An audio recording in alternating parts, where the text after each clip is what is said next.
Well, it's happened. The British Basketball Federation has now gone into liquidation and ceased trading with immediate effect. What's going to happen to the national team? What does this mean for the professional game? And who is still getting sued? If you aren't caught up on the stories so far, make sure you check out my videos covering the suspension of the men's national team, the reinstatement of the men's national team, and the subsequent direct recognition of Super League basketball, all of which happened in the last month. Let's look at the timeline. News was first hinted at or broken by Nick Westby at the Yorkshire Post, hinting that the BBF was on the brink of administration. Mark Woods then doubled down on X, saying that a number of sources confirmed that the BBF could fold as early as tomorrow. And sure enough, the sun came up, along with the fall of the British Basketball Federation. In their statement, they said, "The BBF today announces that it has ceased to trade due to a significant and unanticipated reduction in income and unforeseen expenditure, resulting in the company's inability to meet its liabilities as they fall due." Really critically here, it cited the reduction in income as long with the additional costs. So in the last company's statement submitted by BBF, their income came from three sources. Sponsorship.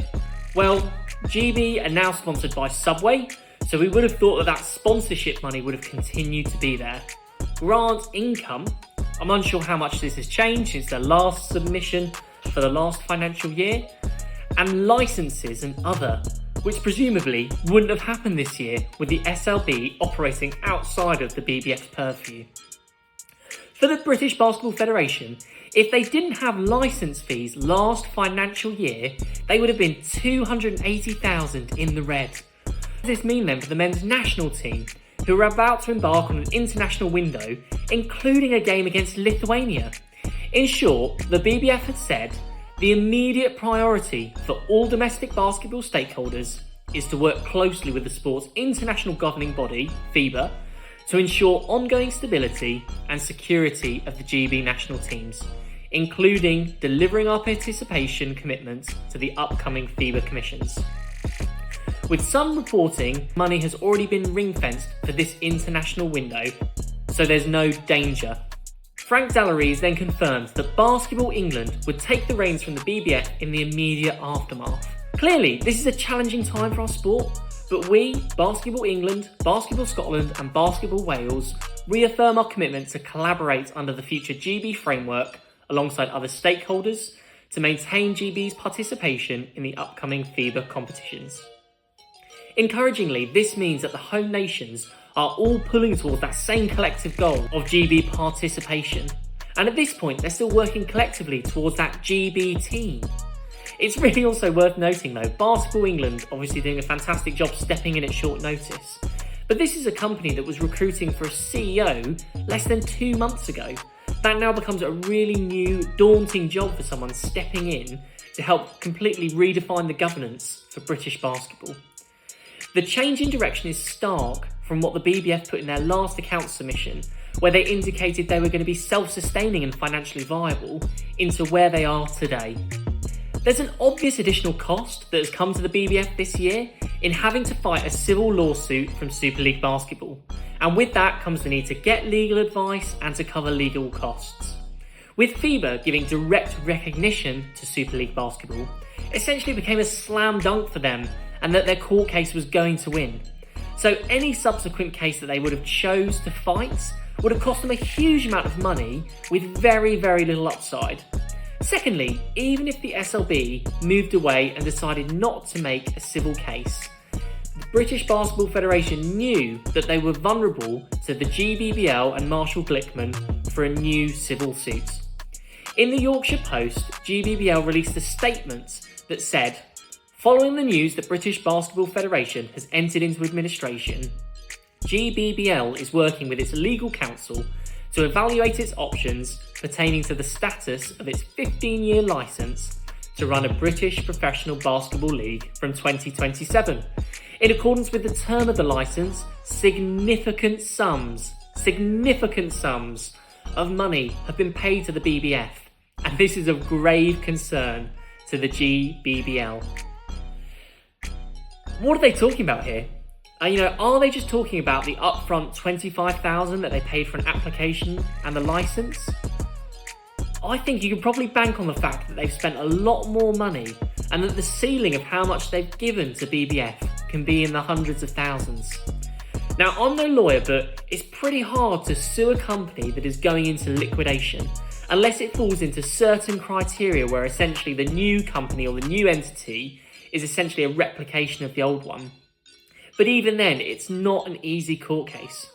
What's clear though is that there is momentum behind protecting the national teams, and the feature of the governing body being a private company helps the national team itself to be protected in some ways from legal attacks. However, the questions still remain. What didn't help was at the same time as they announced liquidation, there was a tweet from the BBF regarding tickets for the upcoming Lithuania game, seeming to indicate that either a scam seller had gone rogue and sort of sold tickets to loads of people, or, much more likely, somebody had shot the gun too soon and starting selling tickets for GB versus Lithuania before everyone else was ready. Now, what does BBF's liquidation mean for the professional league? Well, actually, relatively little. SLB put out a statement with condolences for those infected from an employment perspective, but essentially, their train keeps moving. There was also really positive news, or a rumour, of Liverpool team, which is now being confirmed and shares being issued. Last week, we called on Super League Basketball to build, now there weren't any barriers in the way, and they have responded. There was also really positive news that plans for a new 5,000-seater indoor stadium arena was to be built in West Yorkshire. They are going to be discussed by council leaders. This was in part led by Dr. Mark Mills, who led a study in 2024 and said that it could be a game changer for the region. In the first instance, depending on where it is, it could be seismic for an organisation like the Yorkshire Dragons, or potentially signal the return of a Leeds Force team. London's feasibility study also concluded its first stage, and the study had confirmed the demand for a primary arena of 15,000 seats and a secondary arena of 3,500 seats. The 15,000-seat arena would provide a permanent home for the Lions, with independent analysts projecting total economic impact exceeding $3.4 billion over 13 years, and the creation of around 1,000 full-time equivalent roles. Now, feasibility studies, they're always designed on a positive direction of travel, and they make assumptions in how they work.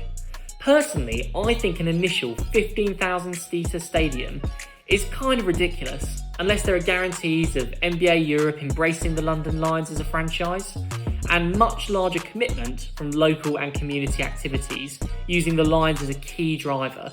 Simply being able to sell your own food and beverage stuff aside, that's not enough for me. The Lions aren't pulling in the fans at the moment that would make a 15,000-seater viable, and I hope they look to a Caledonia model where there's an initial phase for a smaller stadium that can then be scaled up as the fan base continues to build. Initial reports suggested that actually the new arena was more likely to have a capacity of around 10,000, but obviously the feasibility study did say there was a demand for a much larger one.